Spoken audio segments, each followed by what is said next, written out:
రాయన్ చిత్రానికి ఉత్తమ తమిళ చిత్రంగా జాతీయ అవార్డు రావడాన్ని కొందరు ప్రశ్నిస్తున్నారని ధనుష్ అన్నారు. అయితే మహారాజా, మెయ్యళగన్ వంటి సినిమాలు అద్భుతమైన చిత్రాలేనని, అవి గొప్పవని తాను కూడా అంగీకరిస్తున్నానన్నారు. కానీ తన కెరియర్లో వచ్చిన వడ చెన్నై, కర్ణన్ వంటి విమర్శకుల ప్రశంసలు పొందిన చిత్రాలకు జాతీయ అవార్డులు రానప్పుడు అదే స్థాయిలో ఎవ్వరూ మాట్లాడలేదని ఆయన వ్యాఖ్యానించారు.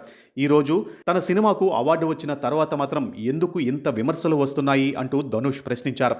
అవార్డులు రావడం రాకపోవటం ఒక ప్రక్రియలో భాగమని, ప్రతి ఒక్కరి అభిప్రాయాన్ని గౌరవిస్తానని, అయితే ఒకే అంశంపై ఎంపిక చేసి విమర్శించడం సరైంది కాదని పరోక్షంగా చెప్పారు. ఈ వ్యాఖ్యలు ప్రస్తుతం సోషల్ మీడియాలో వైరల్ అవుతున్నాయి. అయితే అవార్డు వివాదం కంటే ఎక్కువగా చర్చకు కారణమైనది ధనుష్ చేసిన మరో వ్యాఖ్య. తన అభిమానులను ఉద్దేశించి మాట్లాడిన ధనుష్, ఇంతమంది ఒకచోట చేరడం అంటే అది ఒక శక్తి. ఆ ఐక్యతకు ఒక లక్ష్యం ఉండాలి. కేవలం ఆడియో ఫంక్షన్లు, మీట్సప్స్కే పరిమితం కాకుండా మీ ప్రాంతంలో ఉన్న ప్రజలకు, అవసరమైన కుటుంబాలకు సహాయం చేయండి. సమాజానికి ఉపయోగపడే పనులు చేయండి. అప్పుడు మీపై నాకు ఇంకా గర్వంగా ఉంటుంది అని పిలుపునిచ్చారు. ఈ వ్యాఖ్యలతో ధనుష్ రాజకీయాలలోకి రాబోతున్నారా అనే చర్చ తమిళనాడులో మళ్లీ మొదలైంది. ఇప్పటికే తమిళ సినీ పరిశ్రమ నుంచి ఎంజీఆర్, జయలలిత, విజయకాంత్, కమల్ హాసన్, విజయ్ వంటి పలువురు రాజకీయాలలో అడుగుపెట్టారు.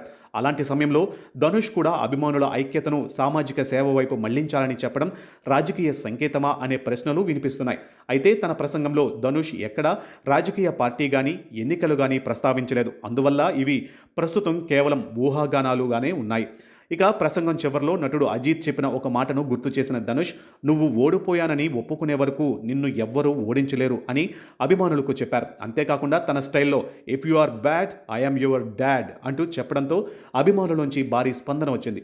జాతీయ అవార్డులపై వచ్చిన విమర్శలకు ధనుష్ తనదైన శైలిలో సమాధానం ఇవ్వడమే కాకుండా అభిమానులకు సామాజిక సేవ చేయాలని ఇచ్చిన పిలుపు ఇప్పుడు రాజకీయ చర్చలకు దారితీసింది. ఇది కేవలం అభిమానులను ప్రోత్సహించే సందేశమా, లేక భవిష్యత్తు రాజకీయ ప్రయాణానికి ముందు మాట అనే ప్రశ్నకు సమాధానం మాత్రం కాలమే చెప్పాలి.